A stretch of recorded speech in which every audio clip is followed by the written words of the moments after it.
사랑과 은혜가 풍성하신 하나님 아버지, 이 거룩한 3일 저녁 저희를 주의 전에 불러 모아 예배하게 하시니 감사드립니다.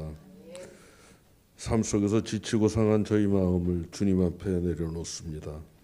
주님의 크신 사랑으로 저희를 위로하시고 새 힘을 주시옵소서. 하나님, 이 시간 특별히 저희의 연약함을 고백합니다. 말과 행동으로 주님의 영광을 가리고 세상의 유혹에 흔들렸던 저희의 죄를 용서해 주시옵소서. 주님의 보혈로 저희의 더러운 마음을 씻어주시고 정결한 그릇이 되어 주님을 기쁘시게 하는 삶을 살게 하여 주옵소서. 또한 복음 통일의 문이 열리도록 역사하여 주시옵소서. 아울러 병마와 싸우는 환우들을 기억하여 주시고 주님의 치유의 손길로 회복시켜 주시옵소서. 삶의 문제로 고통받는 이들에게는 해결의 길을 열어주시고 낙심한 이들에게는 소망의 빛을 보여주시옵소서. 하나님, 이 나라와 민족을 위해 간절히 기도합니다. 주님께서 세우신 이 나라의 근간이 흔들리지 않도록 붙들어 주시옵소서. 국회 다수의 힘을 앞세워 입법권을 남용하고 각종 악법을 양산하려는 시도를 막아 주시옵소서. 특별히 검찰청 폐지와 대법원장의 탄핵 시도 같은 위헌적인 행위가 다반사로 일어나고 있습니다. 상권 분립이 기본인 민주주의의 근간이 흔들리고 있습니다. 정의를 무너뜨리는 행위가 계속되지 않도록 주님께서 막아주시고 공의가 강물처럼 흐르게 하옵소서. 또한 성경적 가치관에 위배되는 차별금지법 제정을 막아주시고 진리와 사랑으로 사회가 하나 되게 하옵소서. 나라의 경제를 위해서도 기도합니다. 미국과의 관세 협상 실패로 인해 국내 산업 활동이 위축되지 않도록 주님께서 해안을 주시고 지혜로운 외교로 국익을 지켜나게 하옵소서. 특별히 이미 통과된 노란봉투법으로 인해 어려움에 처할 수 있는 기업 환경이 악화되지 않도록 주님께서 인도하여 주시옵소서. 기업들이 위축되지 않고 자유로운 경영 환경 속에서 혁신과 성장을 이룰 수 있도록 지혜와 능력을 허락하여 주시옵소서. 이로 인해 경제가 활성화되고 일자리가 창출되어 국민 모두가 안정된 삶을 누리게 하옵소서. 또한 노사관계가 대립과 갈등을 넘어 상생과 협력의 관계로 나아가게 하옵소서. 기업인들에게는 공동체를 생각하는 넓은 마음을, 노동자들에게는 성실함과 책임감을 허락하셔서 서로 존중하고 협력하는 문화를 만들어가게 하옵소서. 이 모든 과정을 주님께서 주관하시어 지혜로운 해법을 찾게 하시고 모두가 상생하는 길이 열리게 하옵소서. 기업들에게는 새로운 활로를 열어주시고 경제적으로 어려움을 겪는 이들에게는 소망의 빛을 보여주시옵소서. 오늘 예배를 위해 준비하신 목사님께 성령의 충만함을 더하시고 선포되는 말씀이 저희의 심령을 변화시키는 능력이 되게 하옵소서. 예배의 모든 순서를 주님께서 주관하여 주실 것을 믿으며 저희를 구원하신 예수 그리스도의 이름으로 기도드리옵나이다. 아멘.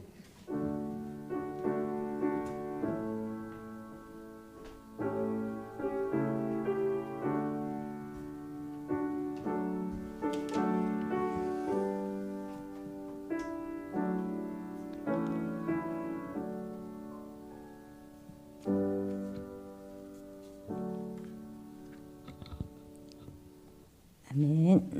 오늘 말씀은 로마서 1장입니다. 로마서 1장 1절부터 9절까지.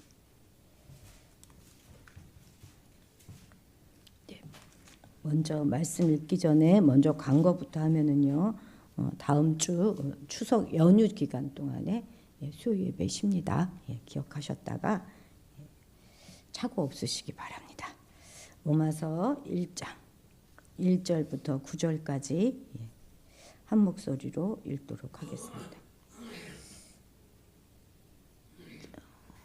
9절까지가 맞나요? 7절까지 아닌가요? 7절까지죠. 그죠? 아무도 7절, 7절까지.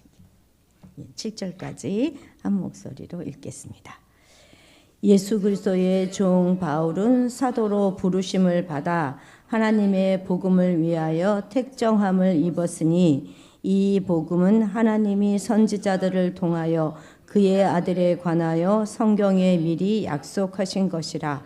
그의 아들에 관하여 말하면 육신으로는 다윗의 혈통에서 나셨고 성결의 영으로는 죽은 자들 가운데서 부활하신 능력으로 하나님의 아들로 선포되셨으니 곧 우리 주 예수 그리스도시니라. 그로 말미암아 우리가 은혜와 사도의 직분을 받아 그의 이름을 위하여 모든 이방인 중에서 믿어 순종하게 하나니 너희도 그들 중에서 예수 그리스도의 것으로 부르심을 받은 자니라. 로마에서 하나님의 사랑하심을 받고 성도로 부르심을 받은 모든 자에게 하나님 우리 아버지와 주 예수 그리스도로부터 은혜와 평강이 있기를 원하노라. 아멘. 이용기 목사님 나오셔서 말씀 전해 주시겠습니다.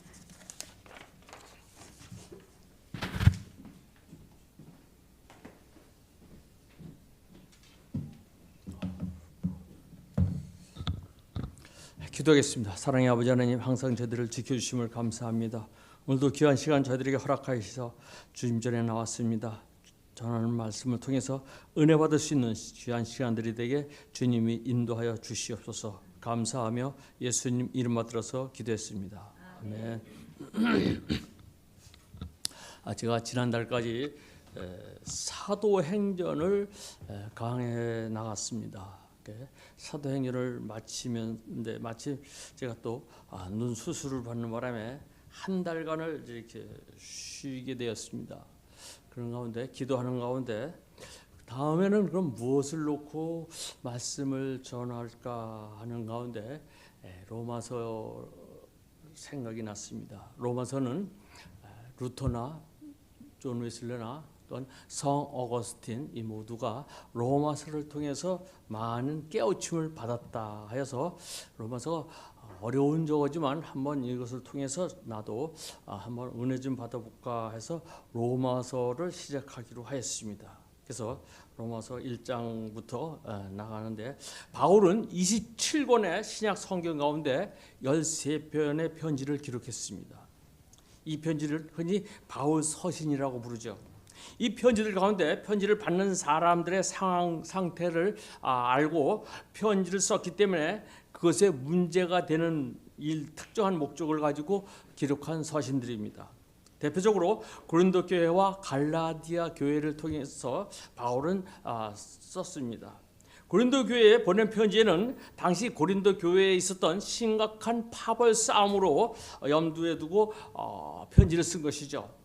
성령의 은사를 받은 고린도 교인들이 서로 자신이 받은 은사가 더 대단하다고 경쟁을 했는데 바울은 그들의 잘못된 것을 지적했습니다. 고린도 13장 1절 2절입니다. 내가 사람의 방언과 천사의 말을 할지라도 사랑이 없으면 소리나는 구리와 울리는 꽹과리가 되고 내가 예언하는 능력이 있어 모든 비밀과 모든 지식을 알고 또 산을 옮길 만한 모든 믿음이 있을지라도 사랑이 없으면 내가 아무것도 아니요. 방언과 천사의 말을 할지라도 또한 예언에 있어서 모든 비밀과 모든 지식을 알고 산을 옮길 만한 믿음이 있다 하더라도 사랑이 없으면 그것은 아무것도 아니라고 바울은 기록하고 있죠. 8절 말씀입니다. 사랑은 언제나 떨어지지 아니하되 예언도 패하고 방언도 그치고 지식도 패하니라. 가장 좋은 은사는 사랑이라고 얘기하고 있습니다. 그래서 사랑이 없는 각종 은사, 지식은 아무 소용이 없다고 바울은 고린도 교회에다 편지를 쓴 것입니다. 또 갈라디아 교회는 갈라디아 그 당시 교회에서 율법주의자들이 교회를 혼란스럽게 하고 있었습니다. 즉 율법을 지켜야지만 구원을 받을 수 있다라고 혼란스럽게 하고 있었죠. 갈라디아 5장 4절입니다. 율법 안에서 의롭다 함을 얻으려 하는 너희는 그리스도에게서 끊어지고 은혜로 떨어진 자로다.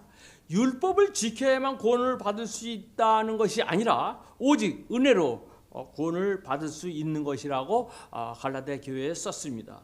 그런데 로마서의 경우 다른 편지들과 같이 바울은 로마서를 기록할 때까지 로마에 한 번도 가본 적이 없었습니다. 그리고 로마에 있는 교회는 재생적으로 세워진 교회에다가 교회를 보니까 로마의 교회는 사도들에 의해서 양육받지 못한 상태이기 때문에 어떤 어려운 문제에 대해서 대처할 힘이 없었던 것입니다. 당시에 바울을 대적했던 거짓 선교사들은 여기저기 다니면서 바울에 대해서 거짓 소문을 퍼뜨리고 또 그로 인해서 많은 사람들이 바울에 대해서 부정적으로 생각하고 있었습니다. 로마 교회도 예외는 아니었습니다.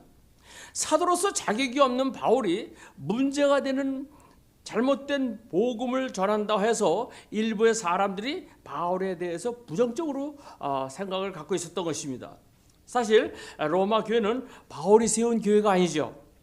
갈라디아 교회처럼 바울이 세운 교회였다면 그들을 책망하고 거짓되고 잘못된 것을 가르쳐주는 그런 것을 할 수 있었지만 로마 교회는 바울이 세운 교회가 아니고 한 번도 로마 교회에 방문한 적이 없었기 때문에 그래서 바울은 사도로서의 자격과 권위를 세우기 위해서 자신이 전하는 복음을 설명할 필요가 있었던 것입니다. 또 다른 것은요, 로마 교회의 내부적인 상황이었습니다. 로마 교회는 오순절에 예루살렘을 방문했던 유대인들이 복음을 듣고 믿은 후에 로마에 가서 로마 교회를 세웠다고 하는 것들이 학자들의 추론입니다. 그래서 로마 교회는 로마에 있던 유대인들로부터 시작되었고 거기에 이방인들이 더해지면서 유대인과 이방인이 함께 모여서 성장한 교회가 되었습니다. 처음에는 별 문제가 없었는데 시간이 지나면서 이방인들이 많아지게 되면서 유대인들과 이방인 사이에 조금씩 문제가 생기기 시작하다가 나중에는 사회적으로까지 문제가 확대되었습니다. 그래서 로마 황제가 로마 전역에 유대인 추방령을 내렸습니다. 로마 역사가 수에토니우스는 그 당시 상황을 이렇게 기록합니다. 황제가 로마에서 유대인들을 추방한 이유는 그들이 크레스투스의 사주를 받아 끊임없이 폭동을 일으켰기 때문이다라고 얘기하고 있습니다. 이 크레스투스는 그리스도를 가리킵니다. 아마 예수가 그리스도라 주장하는 유대인들과 또 이방인들 사이에 어떤 논쟁이 벌어진 것 같습니다. 이유 때문에 이러한 논쟁이 사회적으로 확대됨으로 인해서 로마 황제가 추방을 하였던 것입니다. 사도행전에도 그 말씀이 그 내용이 나오죠. 사도행전 18장 2절입니다. 아굴라라 하는 본도에서 난 유대인 한 사람을 만나니 글라디오가 모든 유대인을 명하여 로마에서 떠나라 한 고로 그가 아내 브리스길라와 함께 이달리아로부터 새로 온지라 바울이 그들에게 가매. 누가는 아굴라 부부가 고린도에서 온 것은 글라우디오 황제가 유대인들을 로마에서 떠나라 하였기 때문이라고 기록하고 있습니다. 글라우디오 황제의 추방에 의해서 교회의 주축이었던 유대 크리스찬들이 모두 떠나게 되었습니다. 로마 교회는 이방인 기독교인들만 구성된 교회가 되었습니다. 그리고 세월이 흘러서 글라우디오 황제가 죽고 네로 황제가 다시 등극하면서 추방령이 해제가 됩니다. 유대인들은 그래서 다시 로마로 돌아왔습니다. 그동안에 로마 교회는 이방인들이 더 많아져서 이방인들이 자리를 잡고 있었죠. 즉 이방인들이 교회의 주인 역할을 하고 있었습니다.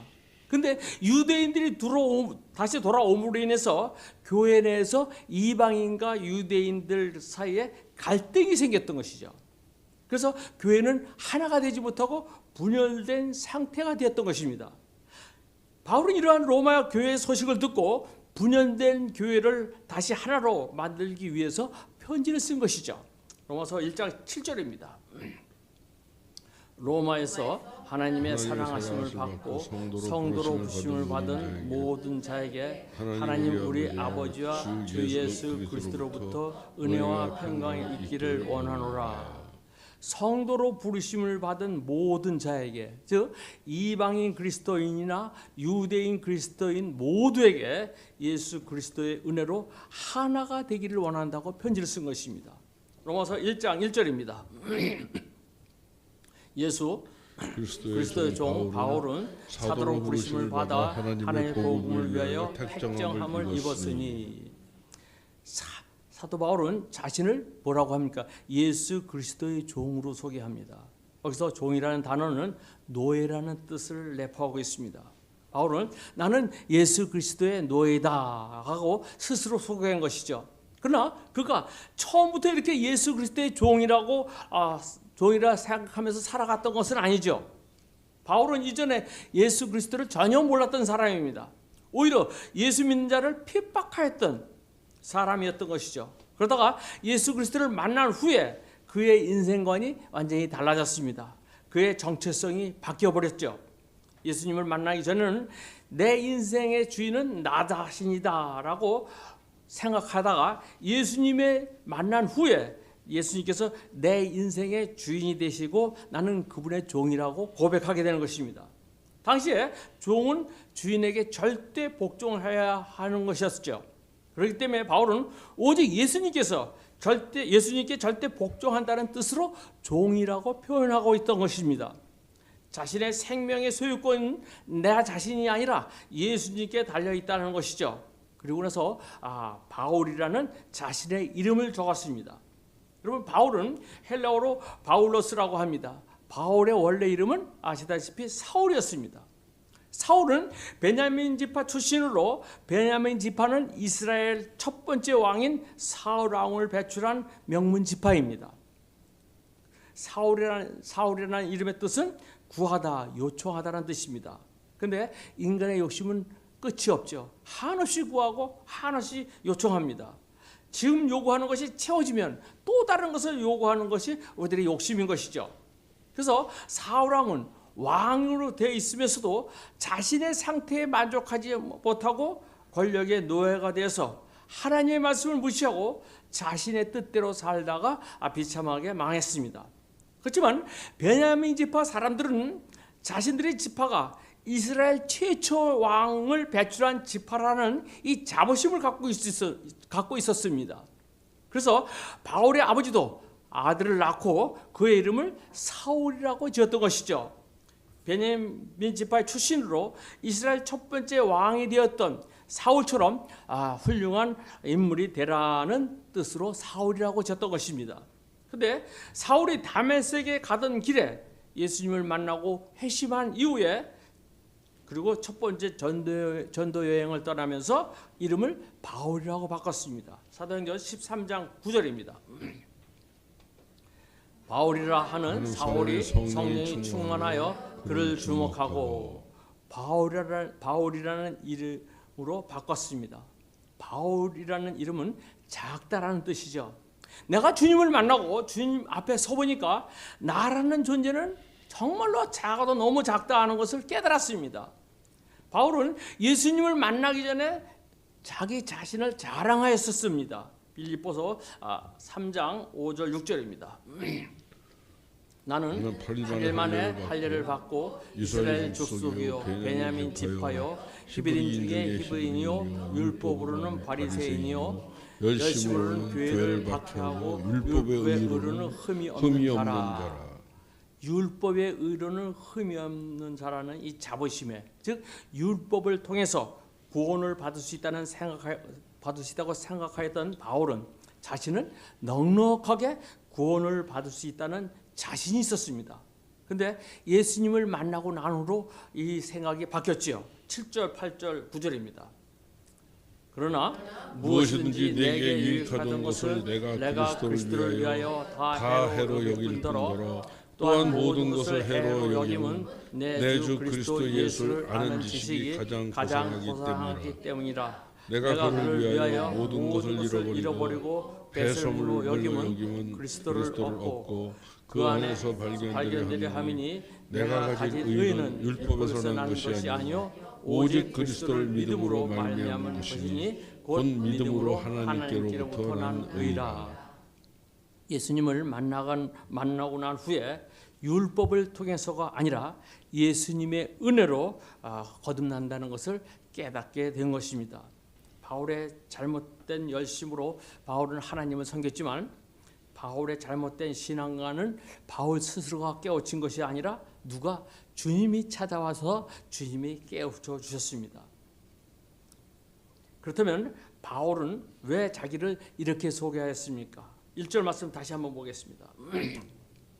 예수 그리스도의 종 바울은 사도로 부르심을 받아 하나님의 복음을 위하여 택정함을 입었으니, 여기서 본문에서 보면 복음을 위해서 택정함을 입었다라고 이유를 설명하고 있습니다. 이 말은 헬라의 원어는 구별하다, 갈라놓다 하는 뜻입니다. 레위기 20장 26절입니다. 너희는 나에게 거룩할지어다. 이는 나 여호와가 거룩하고 내가 또 너희를 나의 소유로 삼으려고 너희를 만민 중에서 구별하였음이니라. 하나님의 소유를 삼으려고 만민 중에서 구별되게 하였다고 구약에 말씀하고 있습니다. 즉 갈라놓았다는 것이죠. 갈라디아서 1장 15절입니다. 그러나 내 어머니 때부터 나를 택정하시고 그의 은혜로 나를 부르시니가. 바울은 그가 나기도 전에 구별되어 택함을 받았다고 이야기합니다.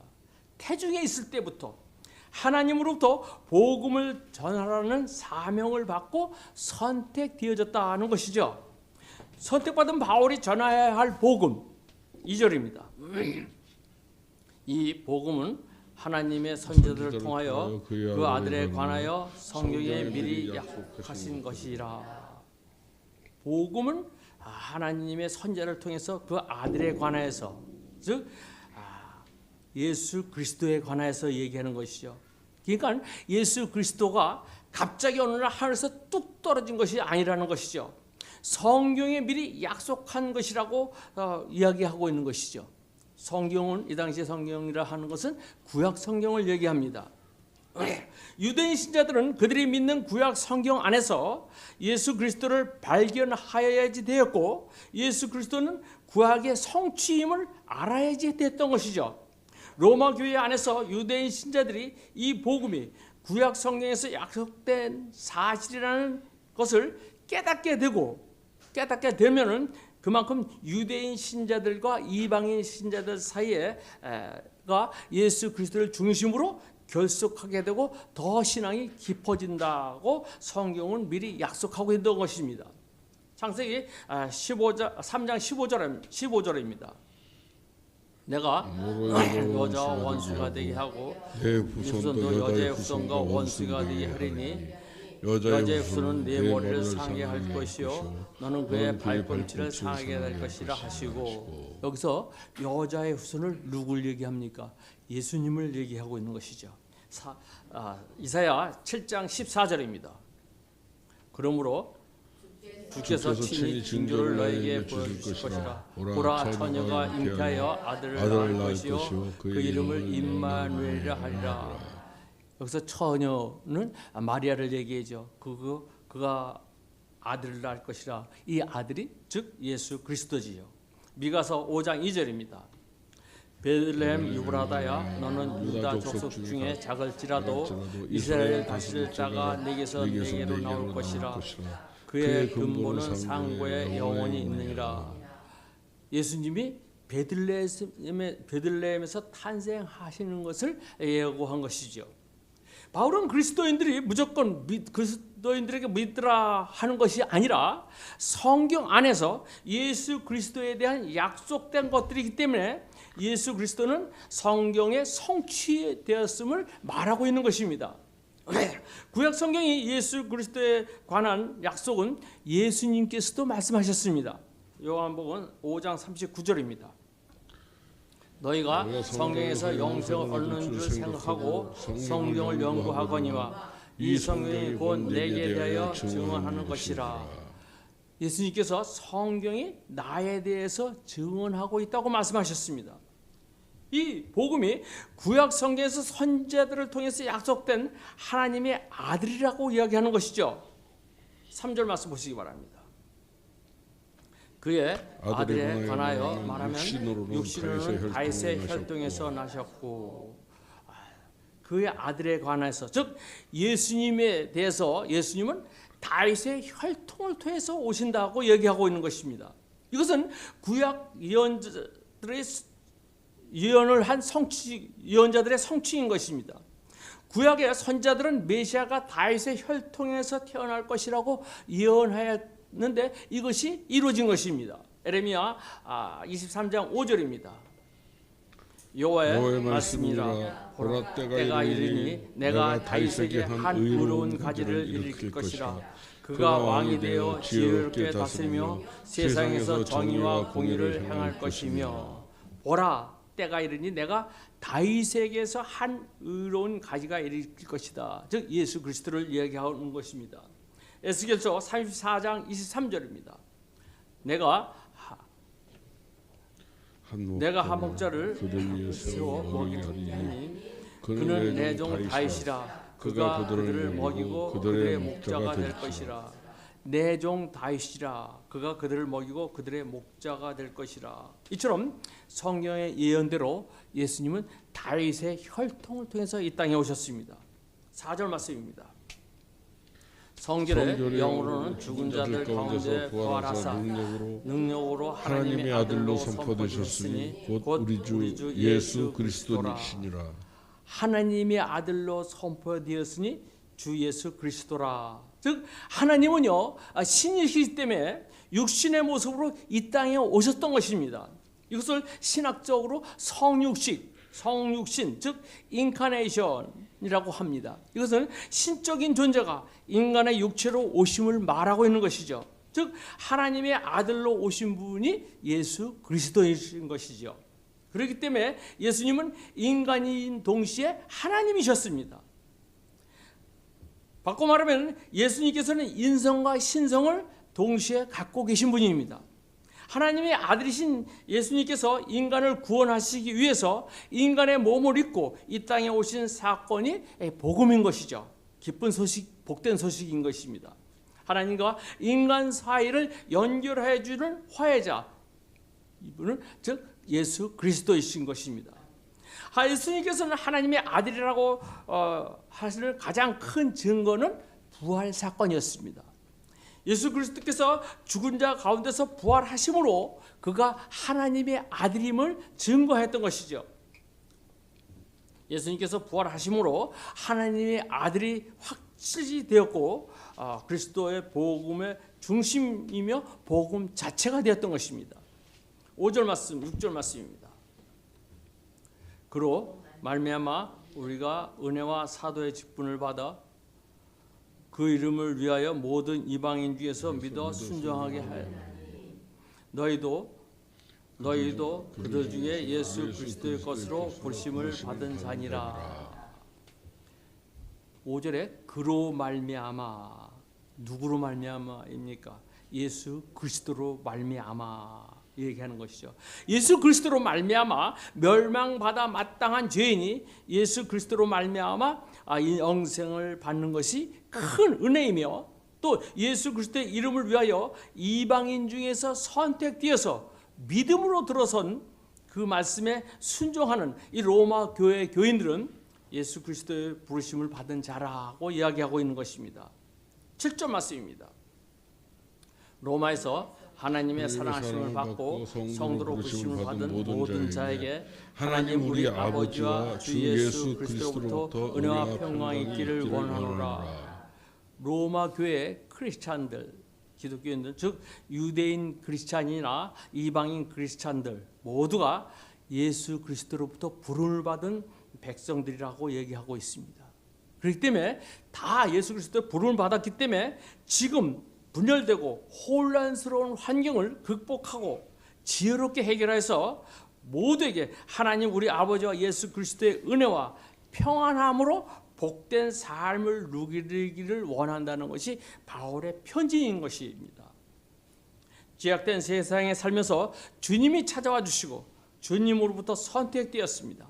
우리들도 예수 그리스도의 것으로 부르심을 받았습니다.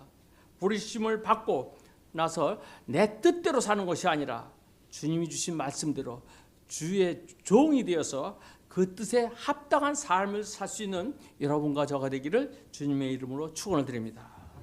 기도하겠습니다. 그리스도의 종이라고 고백한 바울처럼 우리들도 주의 종의 삶을 살게 함으로 철저하게 주님 주신 말씀에 순종하는 삶을 살 수 있도록 주여 인도하여 주시옵소서. 감사하며 예수님 이름 받들어서 기도했습니다.